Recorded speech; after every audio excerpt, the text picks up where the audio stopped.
Sega.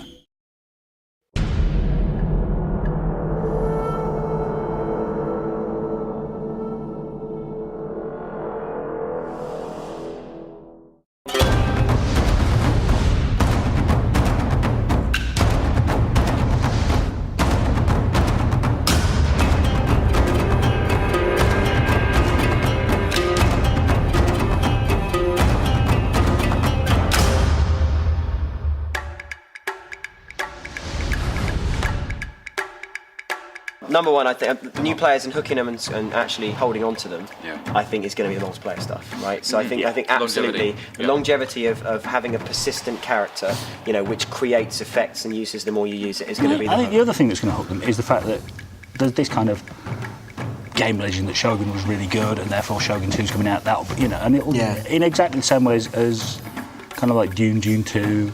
Yep. And building on where we were with Napoleon. I mean, Napoleon was Napoleon brought a lot of new players in. I'm sure this one's going to be much easier to get into than the others as well. Purely because it starts off so small. We're starting off with one region. You don't have to learn hundreds of new units, that's for sure. It's focused, easier to get into. Yeah, I think the campaign size, the campaign makeup, and even just the theme is fairly accessible. Back to rock, paper, scissors a little bit more as well. Yeah, there's a clearer relationship between things, which, you know. The nice thing is, though, that doesn't then stop the unit development stuff going on, so that you can nurture a unit through that. Oh, it'll have more customisation. Yeah, there'll be more customisation of units as well. That's true. To appeal to new people is to make it more yours. And if you're making it more yours, then it's much less a case of approaching something created by someone else that you need to learn and adapt to. And as a result of starting with an Lacorn, you know, you create your characters, you grow them, it's your experience and your story. Artwork, music, and feel. I mean, hit them straight on. Art. I mean, even with cherry blossom, falling cherry blossom. Even with the initial teaser trailers, people were getting this is a game. I mean, we have to put this as in-game footage on one of the videos just because people wouldn't believe that it was a game that looked so good. So I mean, the initial, So it's going to be the wallop factor when you. Visuals are the wallop. I think the spectacle of battle is going to be a big wallop. And then I think gradually you realise just how much is in there. The different areas of the game will one by one. And you suddenly realise, I haven't seen this bit before. What's all this about? And I'll just constantly surprise. When you realise you've clocked up 200 hours. Yeah. 2,000 in some people's cases. Or 2,000. And there's still surprises in there. You know, that's what it is. So that'd be good. If we can waste 2,000 hours of somebody's life, that's brilliant.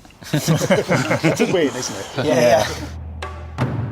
So Jeff in Australia has hired taikos to do the drumming, the taiko drumming. Yeah. Awesome, massive taiko drums. And Jeff himself is back. Yes. After a little sabbatical. Yes. Musical genius. Yeah, musical genius that is Jeff. BAFTA award winning. Who won BAFTA award winning Jeff Van Dyke. Who won a BAFTA for Shogun 1. Shogun 1, exactly, For the music. Think about it as taiko drums. It is just the. It's an authentic noise. Are there any units in the game that carries drums into battle? Yes. Yeah, we've got. The drums and the noise is really important because it's very evocative and it actually sets the scene. Yeah, they call it the heartbeat of Japan, is the taiko drumming. So it's sort of essential for our game, really. And we're doing the same with the rest of the music, making sure that we get as much authentic Japanese instrumentation in there as we can. So Jeff's busy trying to replace what he'd normally do with violins with shamisen and kotos. But it's you've got to be authentic, but also you need to have like a modern twist so it feels contemporary and in place. Sometimes, not always, but it's. Because we obviously can't hand animate thousands of animations, but. So the mocap guys, we've got the British Kendo Association. The strikes for Japanese the actual physical sword strikes are based on the composition of their armor. So where you hit to kill. So you've got a kind of grid of sword strikes. So going from neck through to here. So you're missing the body armor, you're missing the head armor, you're missing the shoulder armor. So neck through to here, neck through to here. The reverse strikes, strike straight through the helmet.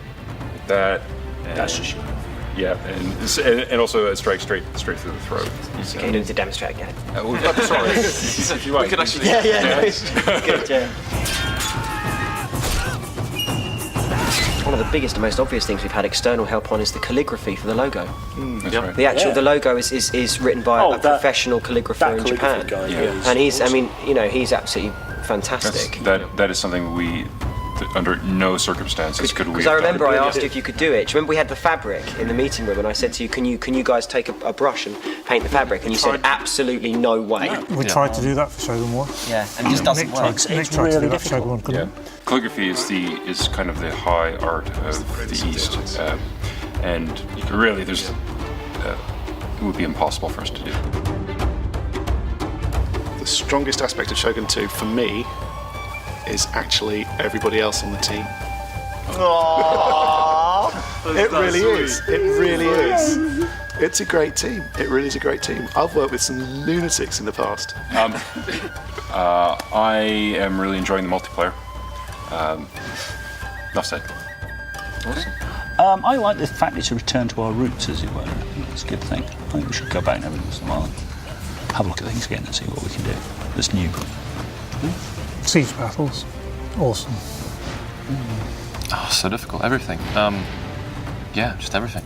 Everything. Everything. I mean the AI. I mean the visuals, the artwork, the multiplayer, everything. Can't really put it down to one single thing. The thing I'm most excited about is the RPG system and the kind of personality you can give the characters. That's definitely my buzz for this one.